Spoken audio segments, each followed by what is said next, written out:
যাই, মনে করিয়ে দিই সেফদুল্লাহ গ্রাম, মনে করিয়ে দিই আপনাদের সেফদুল্লাহ গ্রাম হচ্ছে কানু সান্যালের গ্রাম বলে পরিচিত। সেই সেফদুল্লাহ গ্রামে স্বাধীনতার পর থেকে কোনো জল ছিল না। বাড়ি বাড়ি আমরা দেখিয়েছিলাম, বাড়ি বাড়ি জল কেন নেই আমরা দেখিয়েছিলাম। আর বিচারপতি অভিজিৎ গঙ্গোপাধ্যায় তিনি হস্তক্ষেপ করেছিলেন, তিনি নির্দেশ দিয়েছিলেন, তিনি একেবারে গ্রামবাসীরা যে মামলা করেছিল স্বাধীনতার পর থেকে জল নেই, তিনি নির্দেশ দিয়েছিলেন ডেডলাইনের আগেই জল চলে এলো। ডেডলাইনের আগেই জল চলে এলো, অতি দ্রুততার সঙ্গে কাজ হলো। তারপরে বিচারপতি শুধু নন, মুখ্যমন্ত্রী মমতা বন্দ্যোপাধ্যায় গিয়েছিলেন। মুখ্যমন্ত্রী মমতা বন্দ্যোপাধ্যায় আপাতত শিলিগুড়ি পুরসভাকে নির্দেশ দিয়েছিলেন জল পাঠানোর জন্য। সেই জলই ছিল তাদের কাছে।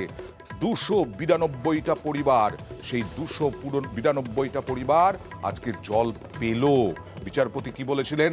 6 ডিসেম্বর 2023 জানুয়ারি মাসে জল প্রকল্প শেষ হওয়ার পরেও যদি নকশালবাড়ির সেফদুল্লাহ গ্রামে জল না পৌঁছয় তাহলে কি হবে? তিনি বলেছিলেন জানুয়ারি মাসে জল প্রকল্প শেষ হওয়ার পরেও তাহলে কত কড়া পদক্ষেপ করা হবে তা আপনারা ভাবতেও পারছেন না। এরপরে মমতা বন্দ্যোপাধ্যায়ের কথা বললাম, মুখ্যমন্ত্রী তিনি গিয়েছিলেন, তিনি খোঁজখবর নিয়েছিলেন, তিনি নির্দেশ দিয়েছিলেন। কি বলেছিলেন দেখুন। ওটা এসএস আলুয়া গ্রামটাকে অ্যাডপ্ট করেছিল, তারপরে কাউকে ঢুকতে দিচ্ছিল না। এবার যখন অ্যাডপ্ট করেছে তারপরে সেটা দায়িত্ব পালন করেনি, ফলে ওখানে একটা ক্রাইসিস ছিল। সেটা পিএইচই নিয়েছে, পিএইচই কাজটা করছে। যতক্ষণ পর্যন্ত ওটা না পড়ে ততক্ষণ পর্যন্ত শিলিগুড়ি থেকে আমি বলেছি যে তোমরা একটু টানতে করে জল পাঠিয়ে আর এরপরে জল এলো, আজকে জল এলো। 292টা পরিবারের সজল গ্রামে স্বাগত। সজল গ্রাম হলো এই সেফদুল্লাহ গ্রাম, সজল গ্রাম হলো। কথা বলবো প্রতিনিধি বিশ্বজিতের কাছে। বিশ্বজিৎ, স্বাধীনতার পর থেকে নিজের বাড়িতে জল খেতে পারছিলেন না, হয়তো আত্মীয় স্বজনদের বাড়িতে তারা গিয়েছেন, তারা জল খেয়েছেন, কিন্তু আজকে জল পেলেন, তার মানে কত বড় আনন্দ তাদের কাছে। কি বলছেন সেফদুল্লাহ গ্রামের মানুষজন?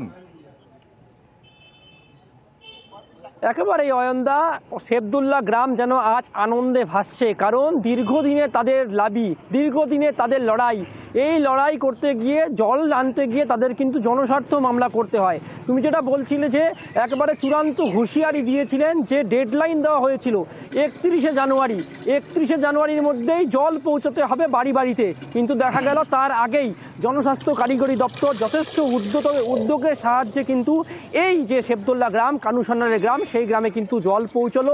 392টি পরিবার আজ কিন্তু এই জল পাচ্ছে। দিন এবং রাত প্রায় 4-8 ঘন্টা, একেবারে 392টি পরিবার দিন এবং রাত দুই বেলেই কিন্তু জল পাচ্ছে। এবং প্রতি আমরা যেটা পিএইচই দপ্তরের সঙ্গে কথা বলেছি, মাথা পিছু কিন্তু প্রায় 40 লিটার করে জল দেওয়া হচ্ছে এই গ্রামের বাসিন্দাদের, এবং সেই ধরনের কিন্তু পরিকল্পনাও শেষ হয়েছে এবং তার সুফলও কিন্তু আজ থেকে পাচ্ছেন এই গ্রামের বাসিন্দারা। যখন আজ এখানে দার্জিলিংয়ের জেলা শাসক যান, তুমি জানোই যে গোটা রাজ্য জুড়ে সমস্যা সমাধান। সত্যি বলছি বিশ্বজিৎ, একটা ঐতিহাসিক দিন ওই 392টি পরিবারের কাছে। কি বলছেন গ্রামবাসীরা দেখুন। पूछा जो पानी आ रहा है कि नहीं और क्या क्या सुविधा है, सबको पूछा। इससे पहले तो कोई डीएम आके हम लोग से ऐसा बातचीत नहीं हुआ है। हम लोग से पहली बार हम लोग देखा है जो हम लोग के साथ में डीएम बैठ के बात किया, और हम लोग को खुशी भी लगा। লক্ষ্মী ভান্ডার দিচ্ছে, আর কি যাদের হচ্ছে না লক্ষ্মী ভান্ডার ওদেরও দিবি। আর যে জল সমস্যাটা ছিল ওটা এখন সবাই জল তো পেয়ে গেল, আমিও পাইলাম। বাড়ি বাড়ি জল যাচ্ছে? হ্যাঁ, বাড়ি বাড়ি জল যাচ্ছে। ম্যাডামের আদেশ ছিল, 6 তারিখে ম্যাডামের আদেশ ছিল কি এই মৌজাতে তাড়াতাড়ি জল দেওয়া, আর আমরা ম্যাডামের নির্দেশ পালন করেছি।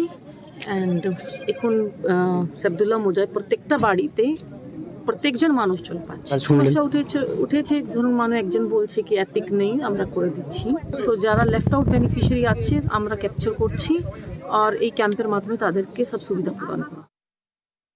আমাদের সেফদুল্লাহ জোটে যেদিন সিএম ম্যাডাম এসেছিলেন 6 তারিখ, সেদিন কেউ বলেছিলেন ওইখান থেকে যে জলের সমস্যা আছে। তারপরে কিন্তু সিএম ম্যাডাম তৎক্ষণাৎ ওইখানে আমাদেরকে বলেন যে তাড়াতাড়ি ওখানে জল প্রান্তিক সমূহ জল পৌঁছে দেবে। ঠিক আজকে আপনার 25 তারিখ, আজকের মধ্যেই কিন্তু আমরা প্রত্যেকটা বাড়িতে, সেফদুল্লাহ জোটের প্রত্যেকটা বাড়িতে কিন্তু আজকে পানীয় জল পৌঁছে গেছে। আর চলে যাব কোচবিহারে। আজকে ন্যায়যাত্রা ছিল রাহুল গান্ধীর। অসম থেকে তিনি কোচবিহারে এসেছিলেন, কিন্তু বিশেষ কাজে তিনি সকালেই দিল্লি উড়ে গেলেন। হাসিমারা ছাউনি থেকে দিল্লি উড়ে গেলেন বিশেষ কাজে। বলা হচ্ছে আবার 27 তারিখে আসবেন। 28 তারিখে যে জনসভা হওয়ার কথা ছিল সেই জনসভা করবেন। কিন্তু তার আগে তো পরিস্থিতি গরম হয়ে উঠেছিল। মমতা বন্দ্যোপাধ্যায় গতকাল বর্ধমানে যাওয়ার আগে ডুমুরজলা স্টেডিয়ামে হেলিকপ্টারে ওড়ার আগে বিস্ফোরক কংগ্রেসের বিরুদ্ধে